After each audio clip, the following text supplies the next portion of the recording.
Por que um movimento Passe Livre, que tem 40 militantes em São Paulo, e na prática está organizado só em 5 países, consegue levantar milhões no Brasil. O saldo é quase 300 presos, 6 mortes, uma violência gigantesca da polícia, dos governos de estados, a perplexidade de toda a classe política, a paralisia do Planalto.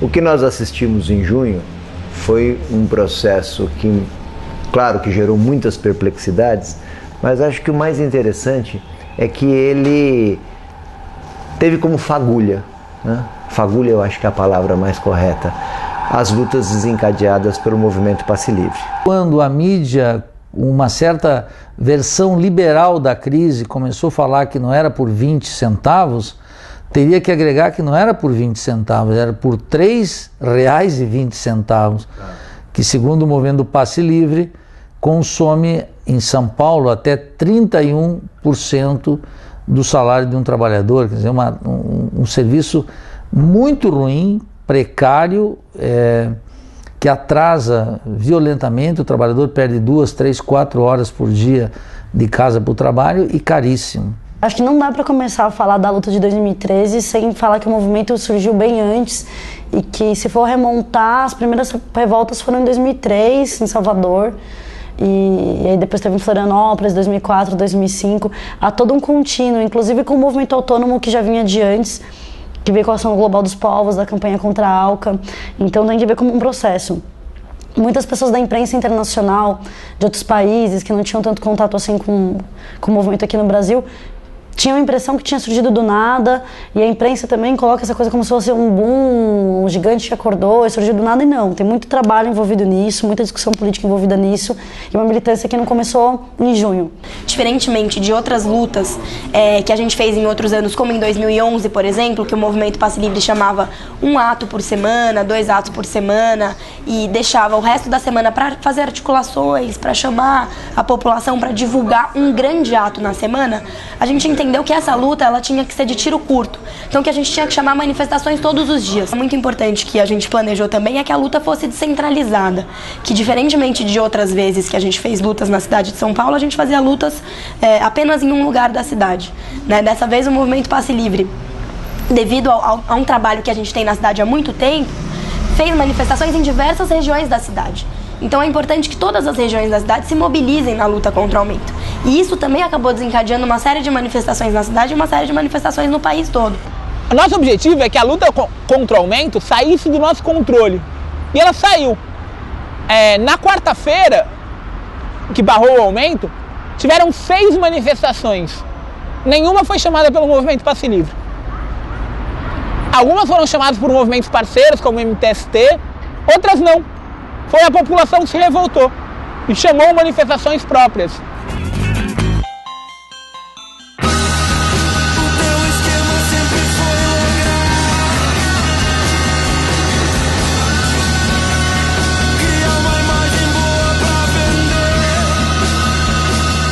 A política, que é uma dimensão da vida, também assusta. Há 2 semanas antes dos protestos de junho, eu creio que ninguém poderia prever a dimensão e a força dessas pessoas na rua, né? Ninguém que fizesse uma análise do movimento social e da conjuntura política no mês de junho poderia antecipar que em junho milhões de brasileiros, em sua grande maioria jovens, estariam ocupando as ruas das cidades de todos os estados do Brasil. Um momento até onde mesmo os estudiosos estão perplexos diante das diversidades, porque eu acho que ninguém esperou por isso, mas é algo que na verdade já estava acontecendo há muito tempo, e com o boom da internet o processo foi se amadurecendo e a gente chegou onde está hoje. E aí o pessoal pergunta, mas de onde surgiu esse povo saiu da onde? Esse povo saiu da revolta, do descaso do governo, da prefeitura, da mal política discutida hoje. Vem pra rua, vem! Ninguém segura essa multidão. É tão bonita a nossa união. Vem lutar, plantar a esperança. A algumas décadas a gente não tem uma mobilização de rua que redunde na conquista de um direito social expressivo, como foi o caso da revogação do aumento em São Paulo, e por outro lado a gente tem o oposto disso, que é uma explosão de centenas de milhares de pessoas nas ruas, manifestando insatisfações mais diversas e sem nenhum objetivo concreto em vista, sem nenhum... não canalizando, digamos, essa insatisfação para uma conquista social efetiva. Como todo mundo fala, não era só por 20 centavos, então acabou sendo uma discussão sobre toda a sociedade, o poder, quem decide, quem manda, para quem manda, quais são as principais demandas. Essa relação empresa e Estado, ela tá, e os partidos políticos no meio disso aí, é um processo realmente muito, muito conflituoso, mas que não é nada mais do que a elite comandando o povo. Então, assim, a novidade é essa percepção dessa captura corporativa do Estado, né, onde as corporações capturam políticos e políticos capturam o Estado e geram políticas públicas para as empresas, com a desculpa do povo. Então é para construir casa, mas quem vai ganhar dinheiro é a empreiteira. É para construir mobilidade, mas quem vai ganhar dinheiro é a empreiteira. Né? Vai se dar acesso às pessoas à alimentação, mas quem vai ganhar dinheiro são as empresas do agronegócio. Então é todo um direcionamento para as empresas, com desculpa para a política pública. Na minha opinião, todos esses governos, tanto do PT como do PSDB, infelizmente boa parte dos políticos brasileiros, ou a grande maioria, eles dependem do financiamento das grandes empresas. E particularmente o setor de transporte, principalmente as prefeituras. Então há uma máfia do transporte. Agora a gente falou, vamos para as cabeças. Vamos para as cabeças que o capital, enquanto ele não tiver com a corda no pescoço, eles não cedem nada não. Nenhum governo é bonzinho, nem o de direita nem o de esquerda. O de esquerda a gente espera que seja mais compreensível, porque os bichos foram militantes e tal. Mas Estado nenhum dá nada de mão beijada, não. E se a gente não for para as cabeças, os caras não vai dar nada. Não vai dar nada. Mas não vai assim dar nem 20 centavos. Que é os tal dos 20 centavos que a gente estava brigando primeiro. Porque os 20 centavos tem R$3 atrás, né? Então é a ponta do iceberg. Então é por 20 centavos, é uma pauta concreta e é tarifa zero. Esse ano a gente levou a discussão sobre tarifa para onde ela precisa estar, né? Que é a discussão política. Não é uma discussão técnica. Esse ano ficou provado isso, porque teve pressão das ruas, abaixou em mais de 100 cidades. Se abaixou em mais de 100 cidades, não é porque tecnicamente era inviável. É que politicamente não se considerava vantajoso e passou a se considerar. Passou a se considerar porque a população se organizou, porque a população saiu às ruas, porque a população protagonizou a maior mobilização dos últimos 20 anos no Brasil, pelo menos. Talvez dos últimos 30. Os maiores partidos do país tiveram que ceder, o PSDB, o PMDB e o PT. Os 3 maiores partidos do país recuaram politicamente perante a força da população. Isso é muito difícil de acontecer. Isso não aconteceu nem no Fora Collor, nem na Direta Já, inclusive. No Fora Collor, a maior parte dos grupos gestoriais apoiavam o Fora Collor. Na Direta Já, as manifestações perderam. Esse ano não. A gente ganhou. Isso é uma vitória gigantesca que mostrou para gregos e troianos a força de um movimento e quando tem capacidade de mobilização e toca nas questões centrais. Agora, eu acho que só essas conquistas só são possíveis pelo grau de insatisfação da população com a condição econômica e com o sistema político. Essas revoltas de transporte contra o aumento, né, a gente tem visto há pelo menos 10 anos desde Salvador, e desde Salvador a gente deve ter tido 10, talvez 15 revoltas populares quando houve aumento dos ônibus em diversas cidades do Brasil. A gente também tem o aprendizado de setores do movimento estudantil que está na origem do movimento Passe Livre, que aprenderam com a história de Salvador e transformaram o aprendizado da história de Salvador, na qual uma explosão, uma revolta popular contra o aumento, ela fracassou pela falta de uma organização política que fosse fiel à demanda dos estudantes. O movimento Passe Livre conseguiu aprender com essa história, né, e construir uma organização política que estivesse diretamente vinculada a esse processo, a essa luta dos jovens que durante os 10 últimos anos, né, têm saído às ruas contra o aumento dos transportes. Né.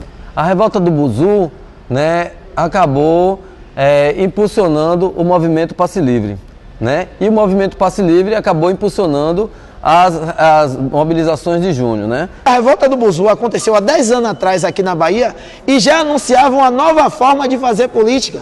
A diferença é que na revolta do Buzu a internet ainda não era uma ferramenta de massa. Existe uma herança clara de Salvador. A gente diz que não começou em Salvador, não vai terminar em São Paulo.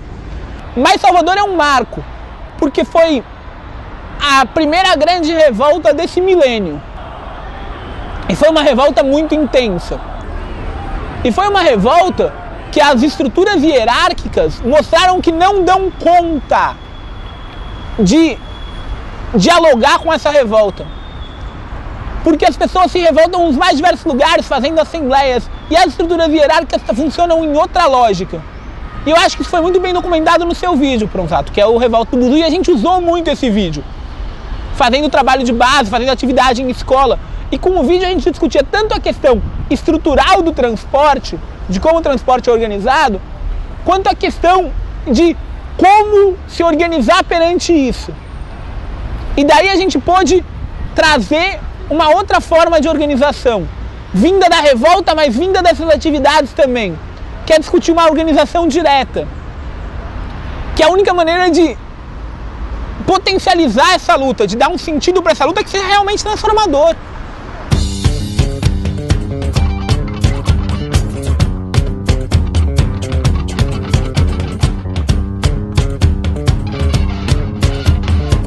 O que nós vimos, eu acho, foi que dos anos 90 para cá, há vários ciclos, pequenos ciclos de luta que estavam fora desse processo que tinha sido institucionalizado nos anos 80. E é esse acúmulo de pequenas experiências que foi se somando, não é? E que terminou redundando nesse grande processo que a luta pelo transporte deu início, né? O que a gente está falando aí são novas lutas sociais que estão fora do ciclo de lutas que constituiu o Partido dos Trabalhadores, e por isso também elas são fortemente antagônicas à direção de um partido político, não é? Porque elas já nasceram fora, elas não têm interlocução, elas não têm partidos políticos que as expressam, né? Essas condições econômicas que permitiram esse protesto e que digamos, da qual essas jornadas de junho foram uma espécie de ensaio geral, elas estão baseadas no fato de que o mito de um país de classe média definitivamente sucumbiu. E o espantoso não é que tenha caído, o espantoso é que tenha existido esse mito. Na medida em que 76% da população economicamente ativa no Brasil, então 2/3 da força de trabalho no nosso país, ganha até 3 salários mínimos. O país vai mal porque nunca antes os bancos lucraram tanto. Na história recente do Brasil, em nenhum período as taxas de lucratividade do sistema bancário foram tão altas como agora. O fato do PT ter aliança com Renan Calheiros, José Sarney, o Collor de Mello, uma quantidade de outros personagens de currículo não gratificante no Brasil, eu diria que é consequência de algo muito mais grave, que foi a opção do próprio partido em assumir o ideário político da classe dominante brasileira. Não importa que faça ainda um discurso em que mencionam-se os pobres e os trabalhadores. O fato é que a política econômica de 8 anos do governo Lula e de 2 anos da presidente Dilma foi essencialmente uma política econômica que garantiu os interesses da classe dominante, dos ricos e dos muito ricos. Se uma parte de setores de esquerda ou de defensores do governo Lula, com alguma sensibilidade social, querem apresentar esses 10 anos do petismo como uma gigantesca obra social, é só parte de uma desconexão total com a realidade ou um aberto cinismo para defender interesses que já são indefensáveis. Não é possível governar para proprietário ruralista, para indígena e quilombola e para sem terra. Não é possível governar para sem teto, desempregados e para banqueiros. Esse modelo do PT de gestão de uma concertação que vai da direita até a esquerda, me parece que chegou no seu limite. Então nós temos um governo que investe milhões em iniciativas privadas e coloca a sua natureza em xeque, como é o caso do Belo Monte, a iniciativa do IRSA, que é o PAC nacional, digamos assim, essa coisa de grandes hidrelétricas, grandes ferrovias, tudo para favorecer grandes empreiteiras e grandes interesses de elites nacionais e internacionais, né? Então o governo petista sofre um desgaste em termos populares no sentido da sua política de desenvolvimento. Se repete a velha história de um governo de conciliação de classes que acomoda interesses das elites e também coloca para a população um direito maior de consumo que as pessoas confundem com qualidade de vida, né? Isso é indiscutível, isso aconteceu. Você tem um aumento da renda no Brasil. Só que não é exclusivamente o acesso ao bem que proporciona isso. É muito mais o acesso à informação. Então não é o acesso ao computador em si que vai proporcionar que esse sujeito então entenda-se cidadão. É o que ele consegue acessar através do computador, da internet, da televisão, enfim. Aquela propaganda de uma vida melhor, ela na base, na periferia, nas comunidades e nos movimentos, ela não se verifica. As pessoas melhoraram de vida? Sim, muitas sim. As pessoas podem comprar o que não podiam antes? Podem. Mas o desequilíbrio entre uma pessoa que tem dinheiro e não acessou cultura e educação também cobra o seu preço. Porque junto com esse dinheiro, sem educação e sem cultura, veio a despolitização, veio o individualismo, veio o consumismo. E essa pessoa pensa muito mais em si, no seu universo pessoal, individual e familiar, do que em propostas de saída coletiva e comum para essa situação. Então é uma situação complicada, quer dizer, de certa maneira, para dizer de maneira bem aberta, bem franca, parece que o PT ajudou a criar essa besta, né? Essa despolitização que a gente vive, seja no mundo sindical, no mundo popular, no sem terra e assim por diante, parece que é uma consequência ou uma moeda de troca dos avanços desses últimos 10 anos. Quer dizer, a gente fez uma construção que vai da saída da ditadura, com as lutas sindicais e camponesas, que vai até 2002, 2003, crescente. Em 2002, 2003 nós temos um movimento popular forte, movimento sindical forte, todas as condições para implementar reformas de estrutura mais profundas, e essa oportunidade vai passando. Até que a gente chega hoje no pior momento de mobilização, de politização e de organização da classe trabalhadora e do setor popular. Reverter esse processo vai demorar muito tempo. Isso daqui é o que o PT nos prometeu durante anos e cumpriu. Eles disseram que iam mudar a história desse país. E estão incrivelmente mudando para pior.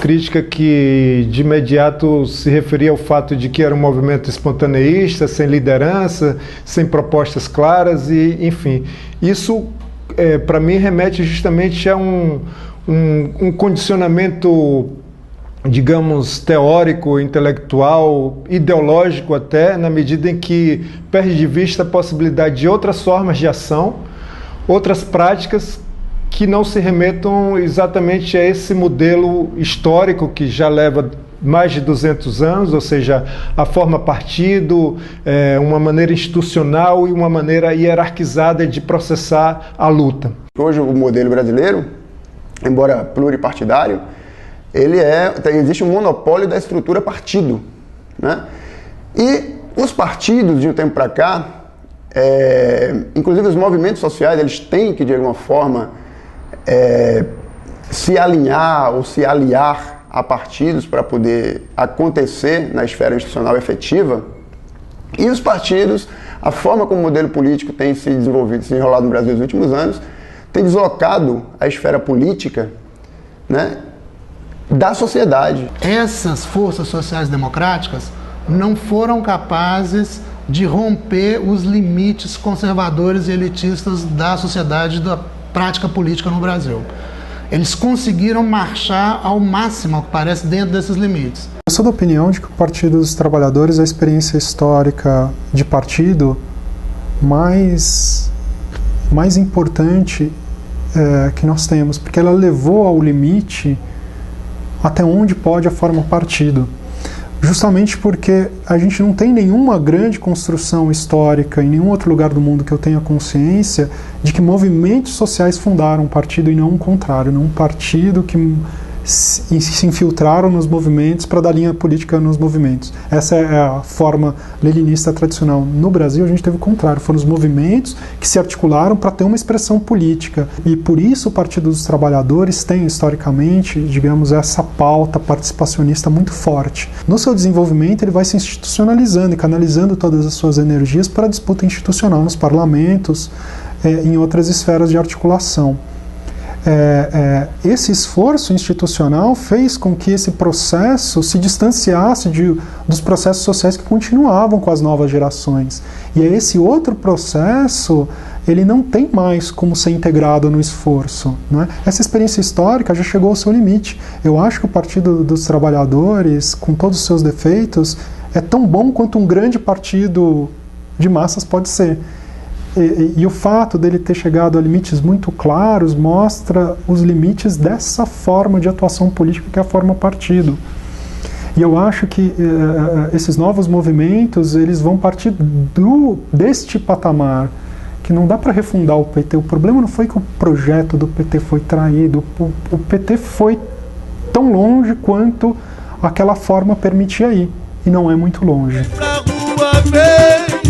Ninguém segura essa multidão. É tão bonita a nossa união. Vem lutar, plantar a esperança. Greve geral vai trazer a mudança. Eu quero justiça, verdadeira paz. É muito pouco, mereço mais. O que tem de diferente nessa história? A forma de convocação, você não são mais os órgãos, as organizações tradicionais que chamam, não é partido nem sindicato, mas pode ser qualquer um, basta que haja sedução, adesão, e as pessoas simplesmente viralizam aquilo. Você vai ter uma multiplicidade de pautas, que não é ausência, não confundamos nunca com multiplicidade de pautas com ausência de pautas. Você tem claramente nas mãos, nas palavras de ordem, na organização, na performance dos grupos presentes, as suas pautas, e você tem, a partir disso, uma profusão muito grande de debate político, justamente porque essas pautas criaram corpos nas ruas, e você tem uma convivência de grupos, inclusive antagônicos, dentro dos mesmos protestos sociais. Boa parte dessas pessoas que vão à Assembleia ou que foram às ruas agora, elas estão sendo educadas politicamente pela primeira vez no Brasil. Elas não têm vivência do que é uma assembleia, elas não têm vivência de manifestação popular. Aqueles grupos que se reinventarem, aqueles grupos que discutirem a sua capacidade de lidar com essas novas formas de estar no mundo e agir político, é aqueles que vão continuar. Os que não conseguirem trazer para dentro de si essas novas demandas de participação, de deliberação, que está aqui, que tem a ver com as redes sociais, que tem a ver com a capacidade da gente produzir comunicação hoje que não produzia antes, que tem a ver com a capacidade de difundir comunicação hoje como a gente não difundia antes. Aqueles grupos que não souberem se permear disso vão sucumbir. Uma das vantagens do nosso movimento é que o poder público ele ficou correndo atrás do rabo o tempo todo, porque até então ele estava acostumado a lidar com a liderança sindical, então ele sabe quem que é quem. E eu insisto, eu sempre digo isso nessa Assembleia, uma das grandes vantagens nossas é que a gente não tem um Jesus Cristo, uma liderança que eles vão falar, é fulano, que eu vou... Porque quando você tem uma liderança é fácil dele ser cooptado, ou ele corrompido, ou eliminado. São mobilizações que aparecem ali alguns indivíduos como porta-vozes casuais do movimento, né, em várias situações, mas ninguém ocupa um papel de liderança, de domínio, de controle ou até mesmo de direcionamento do movimento. A gente não nos coloca como liderança. A gente não tem a pretensão, a disposição e a dimensão política de querer ser um movimento representativo da massa que está nas ruas, do povo que está na rua. Não! A gente não quer representar ninguém, as pessoas podem se representar muito bem, muito melhor que a gente. A gente nos coloca como autoridade, e sim como referência. É um movimento que não tem liderança e está crescendo. E cada vez mais, recentemente saiu uma pesquisa, 85% dos brasileiros apoiaram as manifestações nas ruas.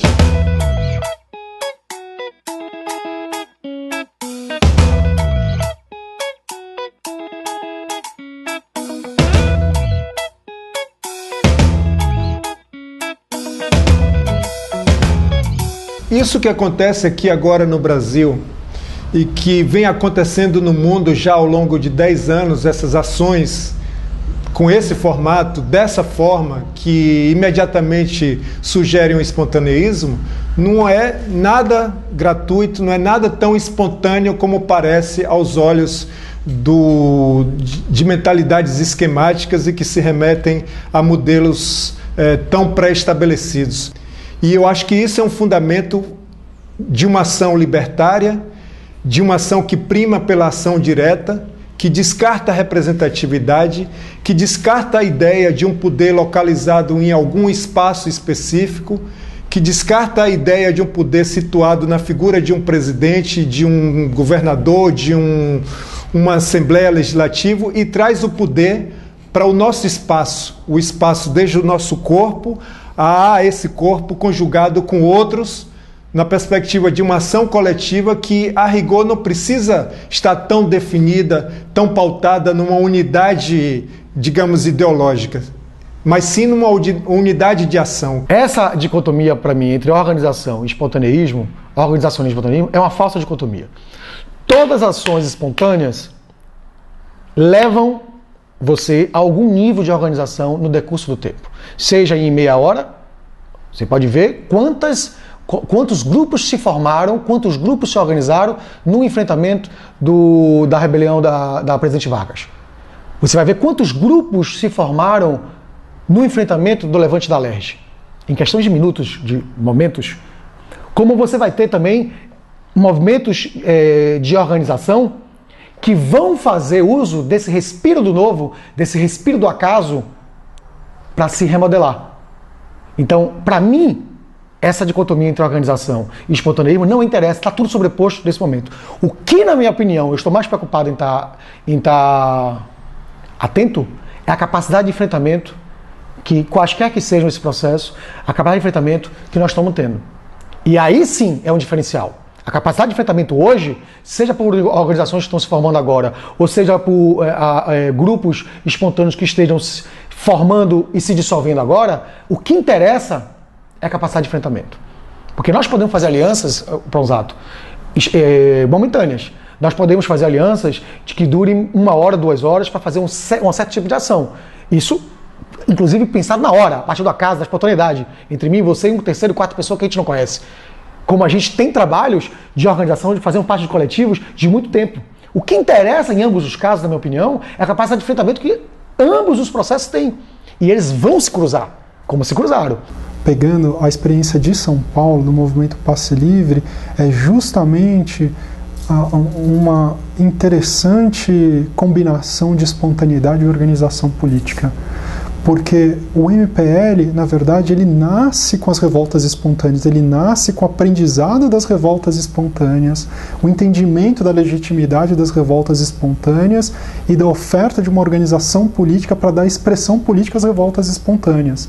Então, ao mesmo tempo, ele é uma organização social, uma organização política, mas ele é uma organização política que nasce dessa luta espontânea, que reconhece essa luta espontânea, que apoia essa luta espontânea e se propõe a ser veículo político dessa luta espontânea.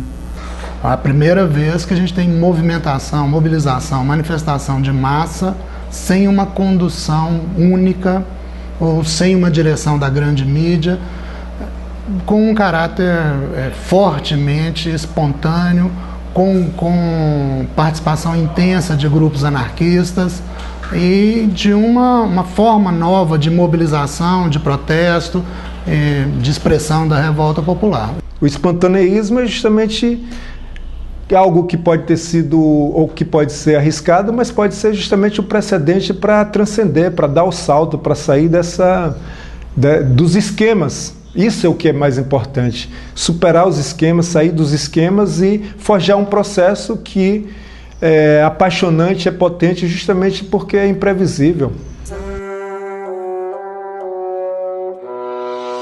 Não foi só os 20 centavos que culminaram com isso tudo, foi toda uma insatisfação. E mais uma vez o jovem, né, ele foi vanguarda, ele foi sujeito histórico. Que foram os jovens que transmitiram essa mensagem, que começaram a passar isso. Tanto é que o Passe Livre, o pessoal do Passe Livre A maioria são jovens, né? Pro pessoal que não acreditava que seria possível barrar o aumento, tá aí, né? E não é só possível quanto à passagem, mas também em outras causas sociais. E vocês devem ir pra luta sim. E ficar em casa não muda nada, ficar reclamando não adianta nada. Principalmente ficar em Facebook só compartilhando imagenzinhas e não estar lá no meio. Porque a luta é na rua, não é dentro de casa, só repassando foto. Se eu quero ver alguma coisa acontecer, se eu quero que mude o transporte público, o cenário no Brasil, eu tenho que fazer alguma coisa. Eu tenho que ir pra rua, eu tenho que me manifestar. Não adianta nada eu ficar em casa assistindo a televisão de braços cruzados, vendo as coisas acontecerem.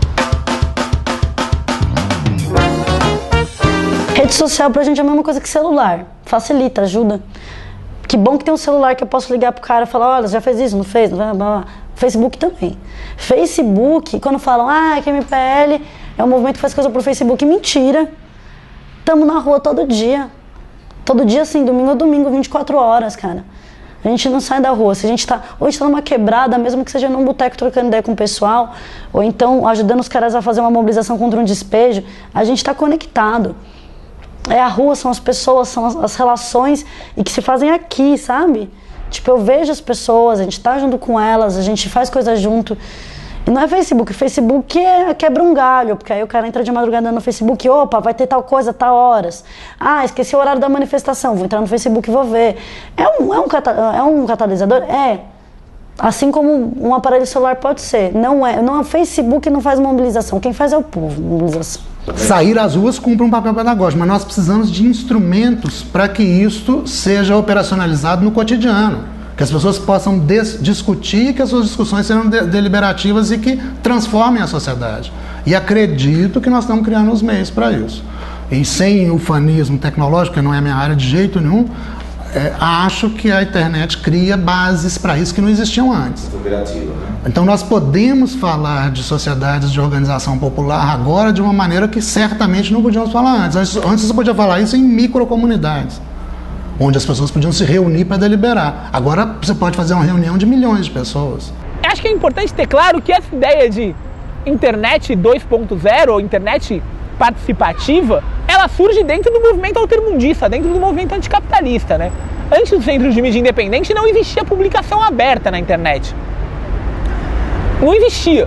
Então é a partir disso que passa a existir essa rede de colaboração. E sem dúvida ela serve para potencializar. E ela serve para produzir contra-informação. O mecanismo de comunicação se dá fundamentalmente pela internet, o que desafia a grande mídia no intuito de manipular, como nós vimos no Fora Collor. O Fora Collor ele foi maciçamente manipulado pela Rede Globo.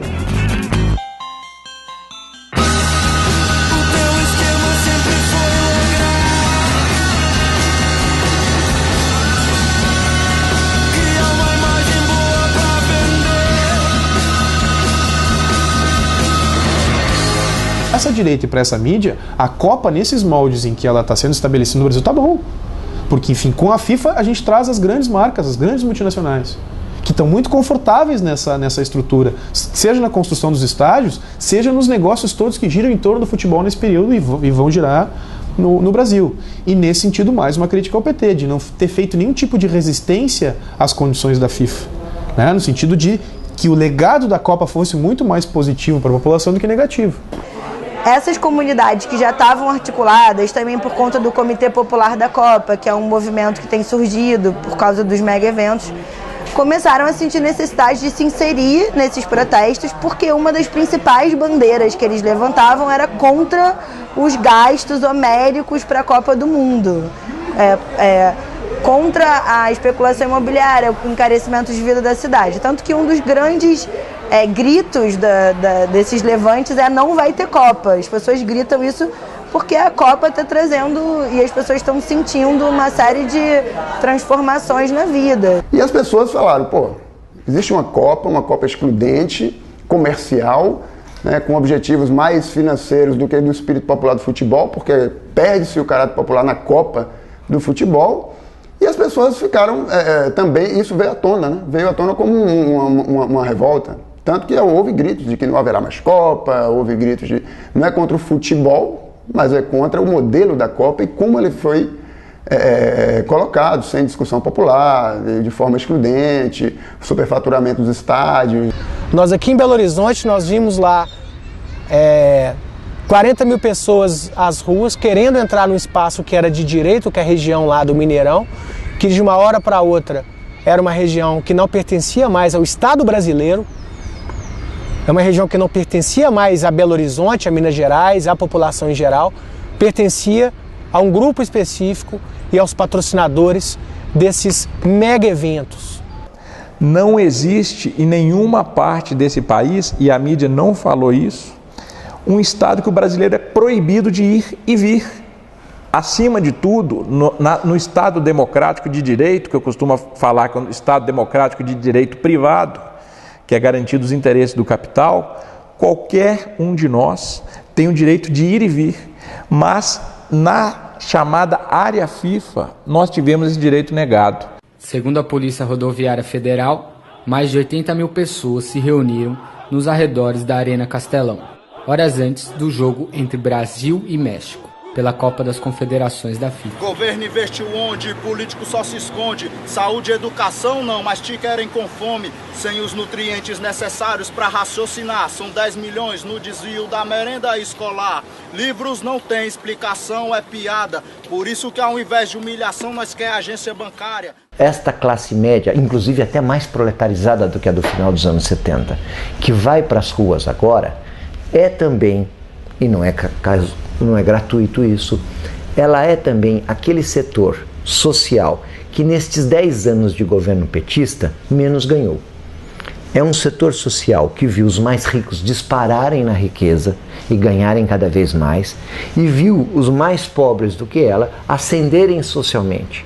E este setor, você pode examinar pelos dados econômicos, foi o que menos ganhou. Portanto, ele tem um descontentamento que é um descontentamento difuso. A direita rapidamente se apercebe disso, a mídia, que funciona como um partido político da classe dominante, altamente centralizada, coesa, com rapidez de movimentos, ela rapidamente percebe isso e muda seu posicionamento em poucas horas. Deixa de hostilizar as manifestações e passa a disputá-los. E tenta colocar a elas uma pauta que era uma pauta que concentrava-se na luta anticorrupção. Veja, ninguém defende a corrupção. Todos são contra a corrupção, inclusive os corruptos são contra a corrupção. A corrupção não é uma bandeira contra alguém, ela é uma bandeira genérica. Eles precisavam concretizar essa bandeira. E essa luta que ganhou dimensão nacional e uma força incrível, ela tentou ser ressignificada pelos meios de comunicação. A gente vê no fim de semana do dia 15 e 16 de junho uma ação orquestrada da Rede Globo, da revista Veja, sobretudo, de ressignificar esse movimento. A revista Veja, ela é claríssima, ela diz: esses meninos, eles não podem estar querendo 20 centavos, 20 centavos não é tão relevante, eles devem ter uma outra coisa pela qual eles estão lutando, e nós vamos dizer para eles o que é contra a corrupção, eles estão lutando contra a classe política, e ela dá. E uma parte dos seus leitores e também dos espectadores dos grandes meios de comunicação atende a essa demanda e se soma à mobilização que já estava. Isso gera um processo muito confuso, na qual você tem ainda, no caso de São Paulo, a liderança do movimento Passe Livre, claramente dando uma orientação política para a redução do aumento e em defesa da tarifa zero, que é a desmercantilização do transporte, e por outro, a chegada de novos militantes que foram convocados pelos meios de comunicação e que trazem novas pautas muito difusas, ligadas à crítica principalmente à corrupção, não é? Que é uma pauta que eu não acho que é uma pauta de direita, não é? Mas é uma pauta relativamente despolitizada, não é? E a gente tem um processo aí complicado. Por um lado, esses querem uma tentativa de ressignificar todo esse processo como um movimento contra a corrupção, por um lado, e por outro, tem um outro processo muito interessante dessas pessoas que entram nessa luta, convocado pelos meios de comunicação na luta contra a corrupção, que começam a se politizar e descobrir outros problemas do país. A gente entende que o nosso país vive hoje um monopólio muito forte dos meios de comunicação, que centraliza a opinião e a maneira de pensar da população. Quase 80% da população brasileira é conduzida a pensar de uma certa forma pelos meios de comunicação que nós temos aí. Rede Globo, no Rio Grande do Sul, RBS, Zero Hora, que são meios de comunicação inimigos do povo, inimigos da mobilização popular. Dorme, meu bem, que o monstro já vai chegar. Existia na rua essa consciência de que a mídia, as instituições, né, não estavam ali representando os anseios populares. E o problema maior é esses anseios. Realmente não era uma manifestação pontual, como foi a Direta Já, que conseguiu uma unidade por conta de um ponto. Conseguiu unir várias tendências por causa de um ponto. As Diretas Já, que era um ponto de democratização. Ou no Fora Collor, que também teve um ponto crucial, que conseguiu unidade ali de vários setores das oposições, que tem muitas divergências entre si, e conseguiu unidade. Aqui não tem unidade. No momento dos protestos de junho, não tinha unidade. As ruas eram uma disputa. Enquanto tinha anarquistas e black blocs querendo marcar sua posição, depredando símbolos do capital, tinha outros que queriam impedir aquilo e dizer, não, sem vandalismo, virou um dos jargões, sem vandalismo. Mas é a disputa das ruas acontecendo. Né? Marchar com alguém que discorda de mim e está no outro campo, de certa maneira, é um teste para a democracia, um teste para mim mesmo. E isso abre um novo flanco de disputa. As próprias manifestações, elas são espaço de disputa. Agora nós vamos ver quem que é quem e o que a gente quer. Não apareceu um monte de maluco querendo golpe militar de novo? Que bom, que esses caras vão tirar a cabeça da água. Os fascistas vão tirar a cabeça da água. Agora nós vamos ver quem que é quem. Quem que está pelo povo e quem está contra o povo. A gente não teve condições de formar politicamente 500 mil de pessoas. A gente está nesse processo ainda. Então essas pessoas são pautadas pelo senso comum, que nesse país, assim como todos os outros, é uma desgraça. O senso comum é uma desgraça. Então é pautado pela Veja, pela grande mídia. Então não dá para você esperar que o cara chegue com o capital debaixo do braço, entendeu? Então é uma disputa de consciência. A disputa de consciência está dada e está aí. A gente luta contra a catraca dos ônibus, contra a catraca na mídia. Você não pode querer botar catraca nas manifestações populares. Entendeu? Se a direita vem e tenta se aproveitar, a gente olha, continua lutando com os nossos objetivos, não com os deles. Mas eu sei que existe direita na rua. Agora, também não me intimido de achar que esse movimento é necessário. E não é porque a direita está na rua que a gente tem que se intimidar. Que a gente tem que dizer, não, nossa luta não é justa, nossa luta não é correta. A nossa luta é justa e correta. A direita que se foda.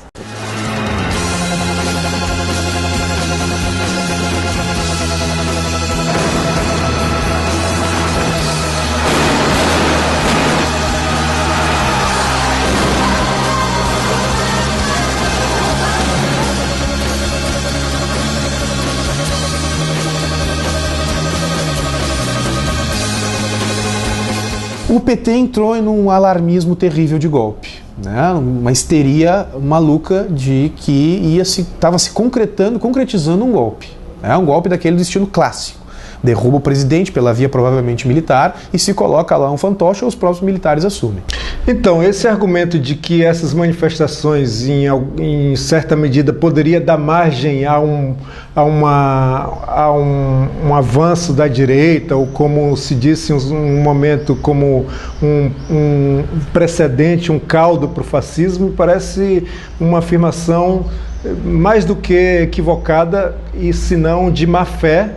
É até oportunismo, eu creio, utilizar e tentar desqualificar as ruas, essa movimentação, essa composição, digamos, polêmica, incerta, imprevisível desses movimentos, com o argumento de que isso serviria à direita. O precedente das ruas é o que há de mais salutar, ou seja, o fato de que nós agora estejamos nas ruas é o que é mais importante, é o que é mais fundamental. Se apresenta centro das ambições para mendigos ou ricos e outras armações, coletivos, automóveis, motos e metrôs, trabalhadores, patrões, polícias, camelôs,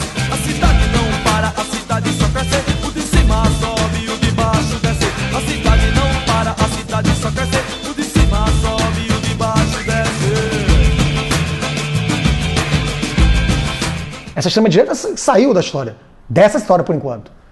Né? Mas existe uma outra direita aqui no senso comum, que é essa que tem que disputar. São senso comuns das pessoas que reproduzem determinados valores, que é o que está em disputa. Existe sim uma iniciativa de setores de direita tentando cooptar certas pautas do movimento e colocando, bom, agora a luta é contra a corrupção, a luta é contra o governo Dilma e enfim, nessa tentativa de colocar suas pautas para dentro dessa revolta popular que ganha cada vez mais as ruas. Nós reafirmamos que a revolta popular que começou no nosso país a partir dos últimos períodos, ela tem um caráter de classe e não pode ser cooptada por esses setores, né? Porque a demanda da saúde e da educação nunca foi pauta de setores de centro-direita, centro-esquerda. Essa sempre foi uma pauta dos de baixo, né? Porque esses últimos 10 anos, apesar dos avanços, foram anos de desmobilização também. Não foi só o movimento popular que perdeu, foi o movimento comunitário também. O PT ele deixa de ocupar os espaços da periferia, onde atuava como organizador, como mobilizador, inclusive para trazer melhorias, asfalto, iluminação, saneamento, água, regularização fundiária. O PT sai dessa luta, o PT desocupa a periferia. E a periferia regride nesse processo de organização e de politização, abrindo espaço, inclusive, de novo para a direita, que historicamente sempre ocupou as periferias com seus partidos tradicionais. O movimento de esquerda precisa voltar a se organizar, voltar a ir pra rua, voltar a fazer trabalho em periferia. Não dá pra só tentar ocupar cargo e achar que ocupando o cargo vai resolver o problema.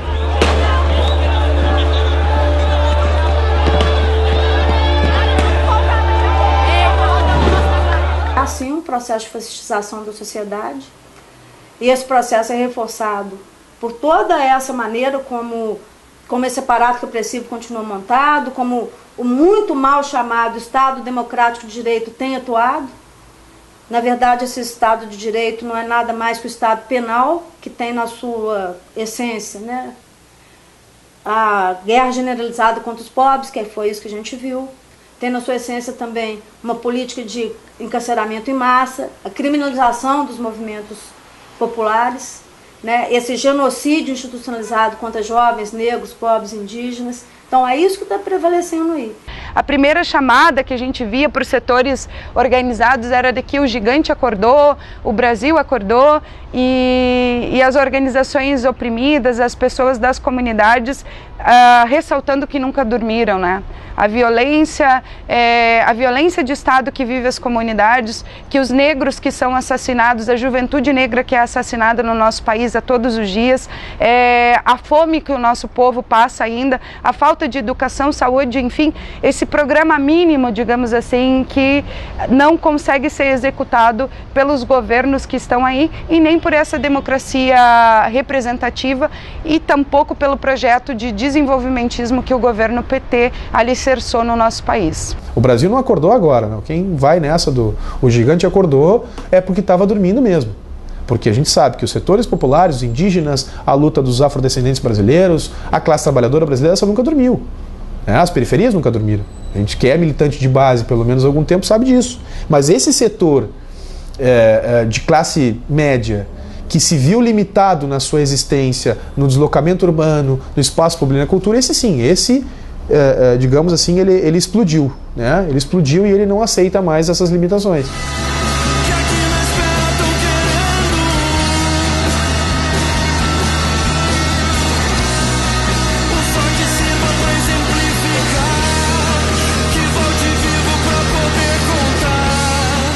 Por um lado, essas manifestações constituem essa grande novidade, né, essa grande surpresa, né, eu acho que é um negócio maravilhoso.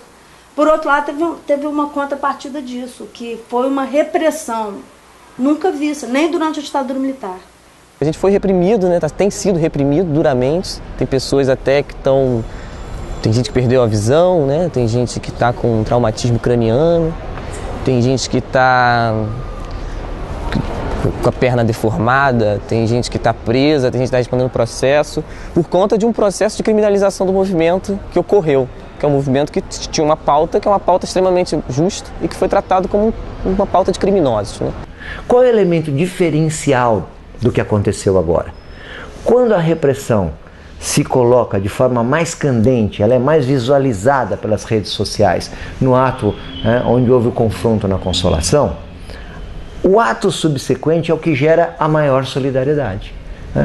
A solidariedade significa que as pessoas subjetivamente, diante daquilo, elas resolveram dar um passo, ir à luta. Esse é o elemento novo. A quinta-feira de São Paulo, que a polícia super reprimiu, tanto a manifestação, que estava pacífica, e reprimiu a mídia, principalmente. Aí teve eles atacaram os fotógrafos, atacaram os cinegrafistas, as grandes empresas de rede de televisão, os medialivristas, a rádio, todo mundo foi atacado, né? Aí a mídia começou a apoiar a manifestação também, naquele momento. As pessoas não precisavam mais ligar a TV, elas ouviam as bombas. As pessoas estavam voltando do serviço e ouviam as bombas. Não tinha como falar que a gente que era violento. A violência era da polícia, a violência era do Estado. E imprensa nenhuma conseguia mais segurar essa verdade. Quando o movimento Passe Livre foi duramente reprimido pela polícia em São Paulo, é que a gente viu que ampliou a adesão aos protestos e, inclusive, ampliou as pautas dos protestos. A grande questão foi que a repressão desencadeada pelo governo do Estado de São Paulo, que agiu com brutalidade, não só reprimindo os manifestantes, mas também transeuntes que apenas passavam pela Avenida Paulista, e o uso violento de armas de repressão de massa, como as bombas, as balas de borracha, de forma indiscriminada, provocaram uma indignação nacional.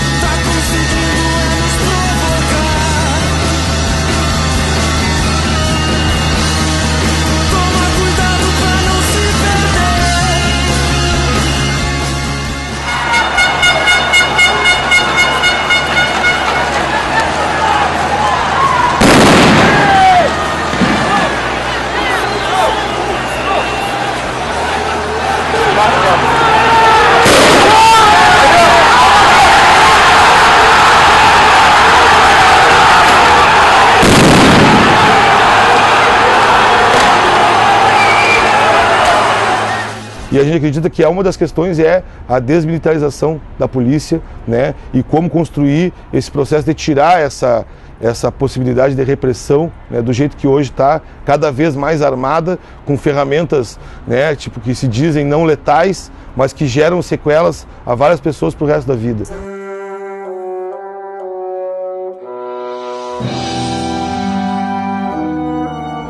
Essa questão de taxar de vândalos e baderneiros é uma coisa absurda. E mais uma vez uma reprodução da ditadura militar.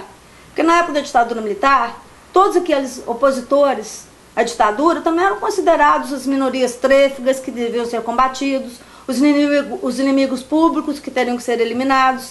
Então hoje, também eles estão querendo pespegar essa denominação de vândalos em cima daquelas pessoas que estão lutando a partir de uma perspectiva de ação direta. E o que eles chamavam de vandalismo é o que resultou, inclusive, na vitória do movimento Passe Livre com a redução da tarifa em São Paulo. Porque se não houvesse aquele problema todo, então é complexa a situação, porque se não houvesse um problema realmente que atingisse a cidade, que atingisse o governo, e a única forma disso ocorrer foi as depredações ou uma falta de um descontrole mesmo daqueles manifestantes, uma manifestação meramente ordeira, pacífica, não iria resultar em pressões reais ao governo, entendeu?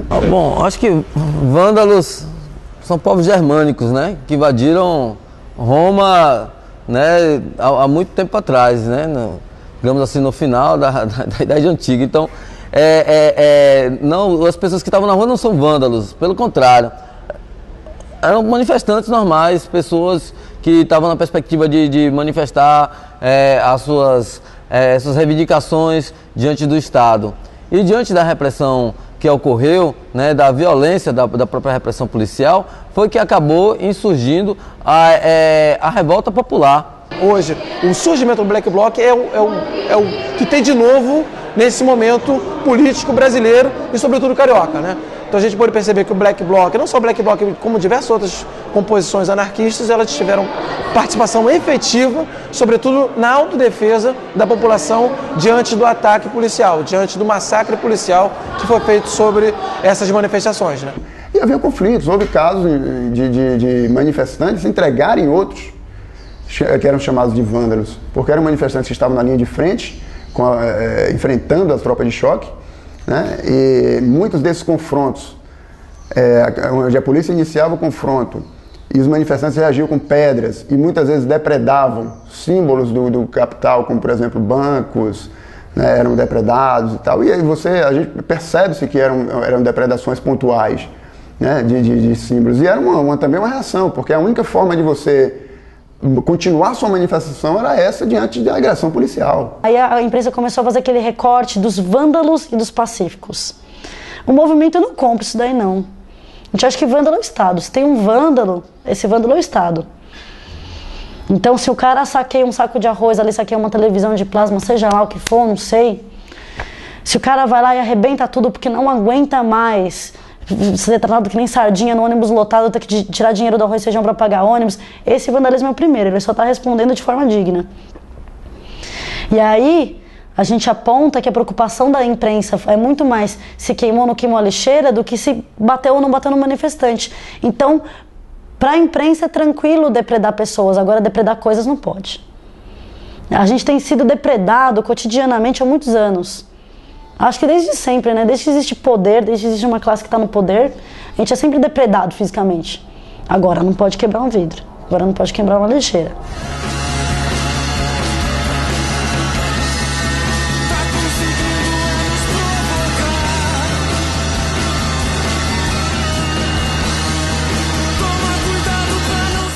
Você tem no Rio de Janeiro as pessoas pautando suas questões locais de bairro a partir da ação direta, a partir do protesto social.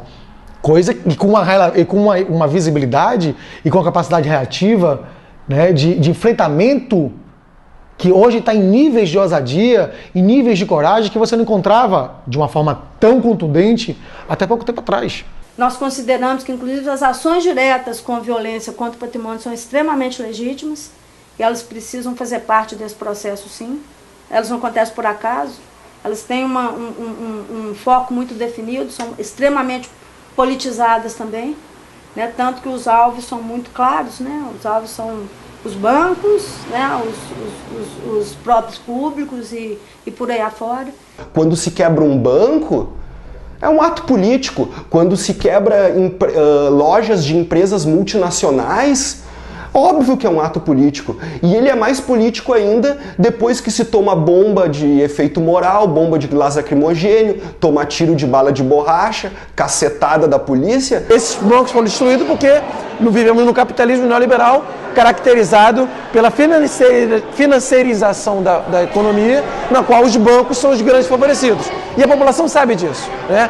Quando a população ela atacou alvos preferenciais, como bancos, como alvos do Estado, né? Tudo que representava o Estado e o capital financeiro foi destruído nesse retorno da população no momento que ela sofria violência pela polícia. E, ao mesmo tempo, todas as escolas foram preservadas. O camelódromo, que tem uma extensão enorme na Avenida Presidente Vargas, nenhuma loja foi atacada, né, dos camelôs. Nenhuma escola, nenhum museu, nenhuma pequena loja foi atacada. Só as grandes lojas. Isso demonstra que a população, de modo geral, tem uma interpretação contra o que está se lutando, né, e o que oprime, né? Não importa quem ocupa o poder, importa quem exerce o poder. E é nesse sentido que nós temos que inverter a lógica do poder, trazendo o poder para a perspectiva das assembleias populares e das ações diretas.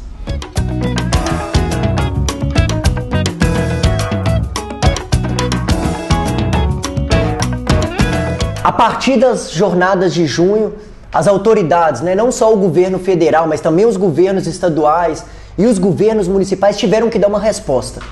Não era possível tratar as mobilizações somente com repressão, não diálogo, somente enquadrando as pessoas que estavam nas ruas como vândalos, baderneiros. Oprimida pelas manifestações, a presidenta Dilma vai à televisão.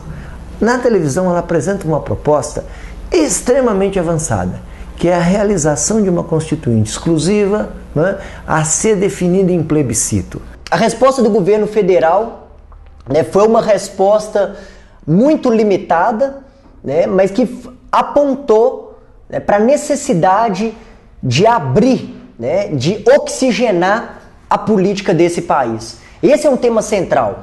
É claro que o tema da reforma política é central. O problema é o contorno que está sendo dado para o tema da reforma política, que sequer é reforma política. Não passa de uma simples reforma eleitoral. A direita imediatamente entendeu o perigo dessa proposta e se fechou e se unificou para não deixar que essa proposta pudesse prosperar. Qualquer transformação mais profunda da forma de fazer política no país não passará pelo Congresso. Terá que ser feito por outra via. E qual via? A via possível, que foi chamada pela presidente, para que isso não seja numa situação de crise maior, foi a Constituinte. Então o governo, né, durante um momento falou de Constituinte, né, que em menos de 24 horas, com o rechaço das próprias personalidades do Partido dos Trabalhadores, mas também, né, da direita e centro-esquerda, enfim, todo mundo rechaçou essa proposta porque sabia que ela poderia trazer, né, um aprofundamento democrático com base na revisão de vários dispositivos constitucionais. Porque reforma política ainda me parece muito pouco. Ou seria uma reforma no sentido de uma transformação política geral, quando a possibilidade que a gente tem é de uma reforma eleitoral. A reforma eleitoral não vai nos resolver nada. Ela pode ser que signifique alguns avanços, mas frente ao que as ruas têm mostrado, a resposta do Estado deveria ser muito mais forte, muito mais enfática, muito mais concreta, no sentido de abrir canais outros de participação, de protagonismo popular, deliberativos, porque a gente vai chegar nisso. Na medida que os congressos, os parlamentos não respondem com medidas positivas à demanda das ruas, daqui a pouco esse sistema entra em xeque e colapsa de vez, porque essa representação ela realmente não faz mais sentido para nós. Então, assim, o que eu vejo é que a reforma política nesse contexto é uma medida de salvação do Estado de si mesmo. O Estado quer se salvar através da reforma política.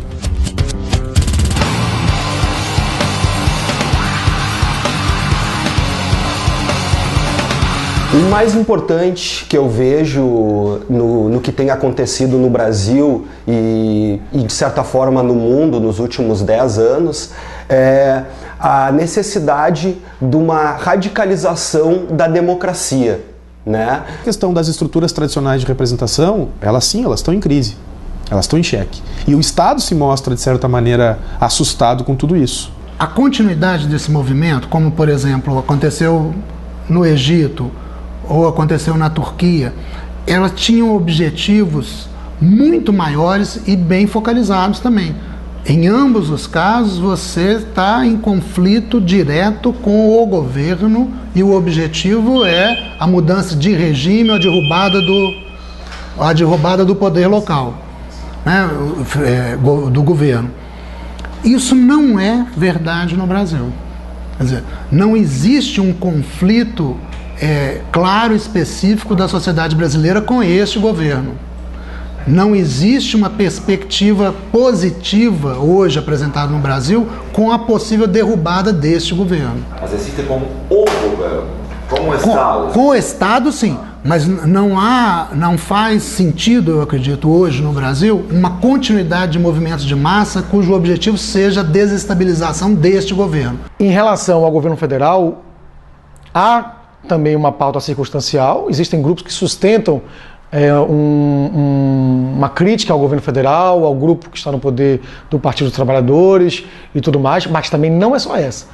A crítica que eu faço parte, e aos grupos com os quais eu estou ligado, e que eu vejo isso também se aflorando nos debates por esse país afora e no mundo afora, é sobretudo uma crítica ao sistema democrático.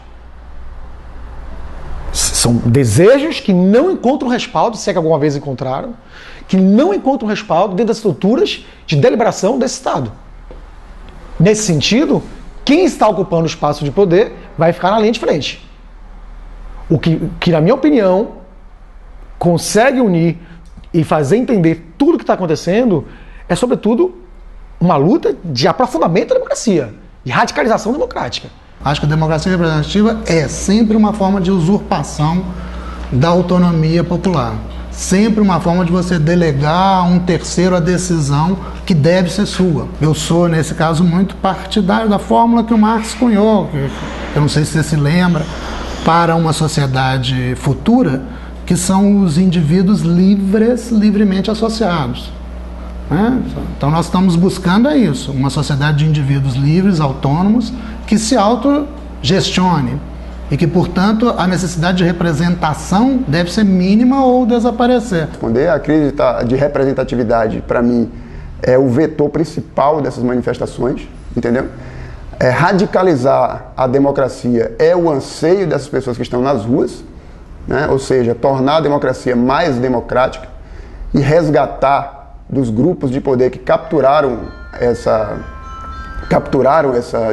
esfera política, né? E resgatar a participação popular legítima, né? E não performática ou teatral que acontece hoje no sistema democrático brasileiro. A gente vive 25 anos de uma democracia virtual. Ela nunca foi real. Se a gente pega a Constituição de 88, a gente vê que aquilo ainda não existe. É uma bela carta. É uma bela carta de 88. Mas ela não é vivida pelas pessoas. Ela não é sentida, ela não é apropriada, porque ela não existe. Um limite dos sistemas representativos burgueses. Eles geram uma estrutura de funcionamento, de alianças políticas, de blindagem jurídica e econômica, onde as insatisfações populares estão fechadas. Eles têm esta aparência democrática, mas é uma falsa democracia. Esse processo, né, dessas jornadas de junho demonstram que o padrão político estabelecido no Brasil nos últimos 20 anos entre PT e PSDB, ele já não é mais suficiente para dar uma resposta para os anseios dessa juventude que esteve nas ruas. E essa revolta não era apenas em função do transporte coletivo ou do reajuste de tarifa. Na verdade, o que provocou a ida das pessoas para as ruas foi, de um lado, a imagem que a população tem do que é o poder público. O povo mostrou que as transformações não acontecerão através desses partidos eleitoreiros, na sua grande maioria, e outros bem intencionados, mas que continuam respaldando essa política sórdida, esse cretinismo eleitoral que prega que a transformação virá através dessa tipo de escolha que está absolutamente defasado, né? Os parlamentares deveriam receber a mesma coisa que recebem nos seus trabalhos, financiamento de campanha deveria ser proibido, o voto obrigatório deveria ser abolido e uma outra forma de escolha deveria acontecer muito diferente da que acontece aí e que realmente o povo está entendendo que não serve para nada e por isso o povo está virando as costas até de maneira muitas vezes radical contra esses partidos eleitoreiros. É um movimento que critica a institucionalidade, critica a democracia representativa. O que se trata aqui é de defender a democracia direta e critica também toda essa lambança, todo esse processo aí de degeneração dos partidos políticos, institucionais e eleitoreiros que estão aí. Mas a questão é, o que esse movimento vai propor de novo em termos de organização? Isso aí é muito incipiente, para não dizer inexistente. A gente tem exemplos no mundo inteiro e na América Latina de formas alternativas de participação e de organização de base. As Assembleias Populares na Argentina foram um exemplo durante um tempo, as organizações zapatistas, as referências que a gente tem na Bolívia e na Venezuela de movimentos de base que participam da cidade, que pressionam os políticos, que invadem os espaços públicos e pressionam até as suas demandas serem atendidas, mas nesse quesito eu acho que o movimento ele é muito inocente. O Congresso Nacional mostra isso. Ele foi muito pouco pressionado. A Assembleia Legislativa do Estado do Rio Grande do Sul e a Câmara de Vereadores também foram muito pouco pressionados. A gente fica muito focado nos executivos quando o pior da política nacional se encontra nos parlamentos. E esses espaços têm que ser ocupados porque é esses espaços que nós temos o nosso representante em tese mais próximo. É esse cara, o fazedor de lei, que é o cara que tem que ser pressionado, como no caso da nossa Câmara de Vereadores aqui, que semana passada, aliás, essa semana, rejeitou ou votou contra a proposta de abertura das planilhas do transporte público em Porto Alegre, numa franca demonstração de falta de transparência, de que eles têm comprometimento com essas empresas.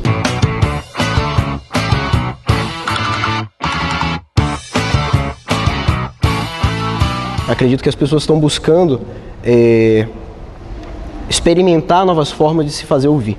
Certo? Então as pessoas estão buscando mais democracia direta, democracia líquida, elas estão buscando iniciativas de ação direta, como a ocupação desta Câmara de Vereadores daqui de Salvador, e estão buscando se envolver de outras formas. Eu acho que as pessoas querem se empoderar politicamente, trazendo para si o poder de decisão sobre suas próprias vidas. Eu acho que isso faz parte de um espírito do nosso tempo, de nossa geração, não só aqui no Brasil, como no mundo todo. Ficou claro nas jornadas de junho que há uma nova esquerda surgindo no bojo dessas mobilizações.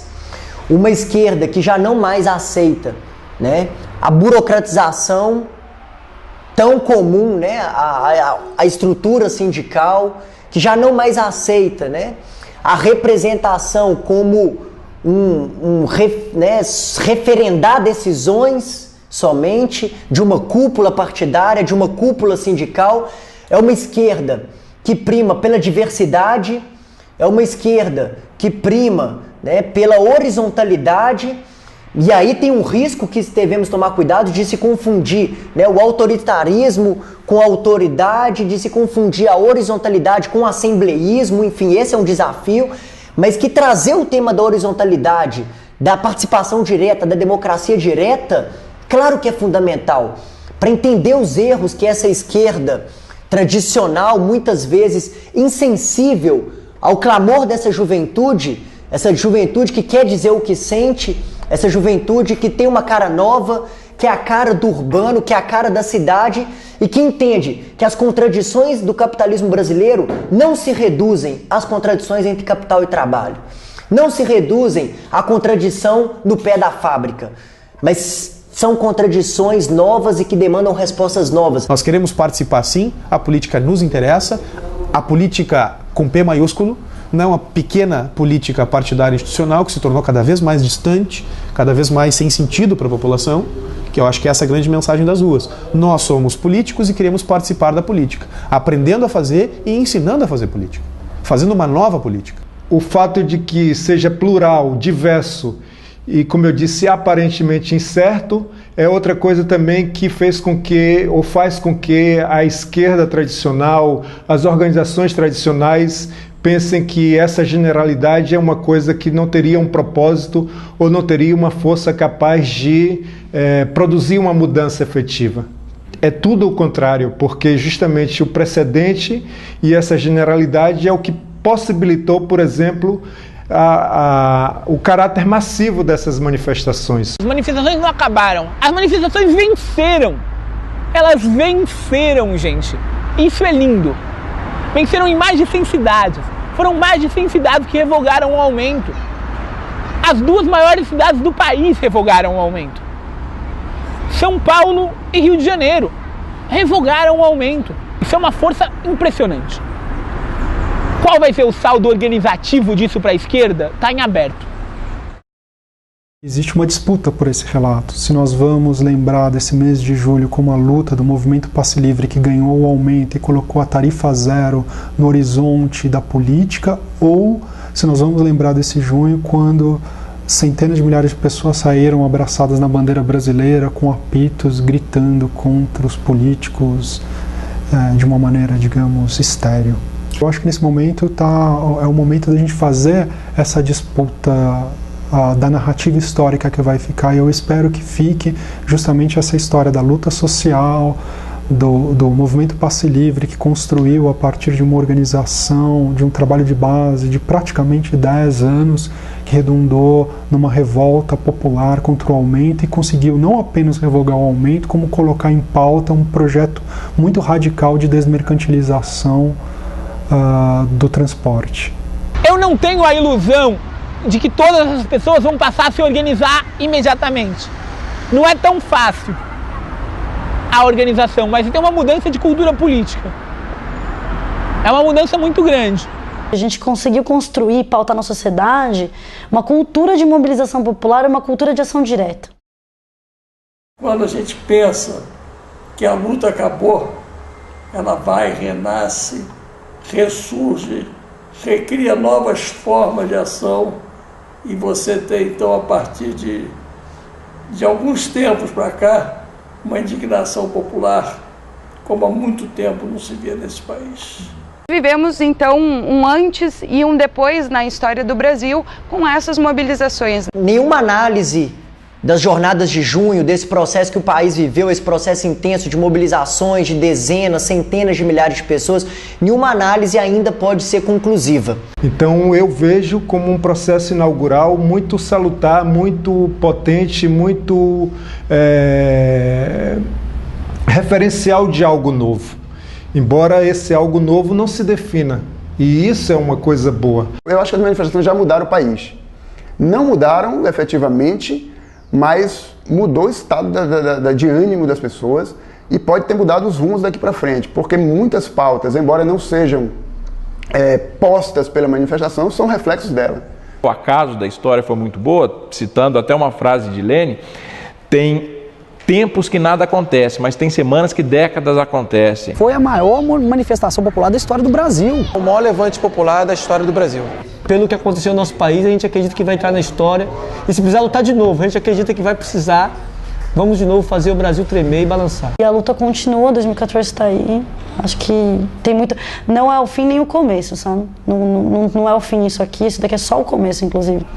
Parte do processo.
caminho uma pedra apareceu.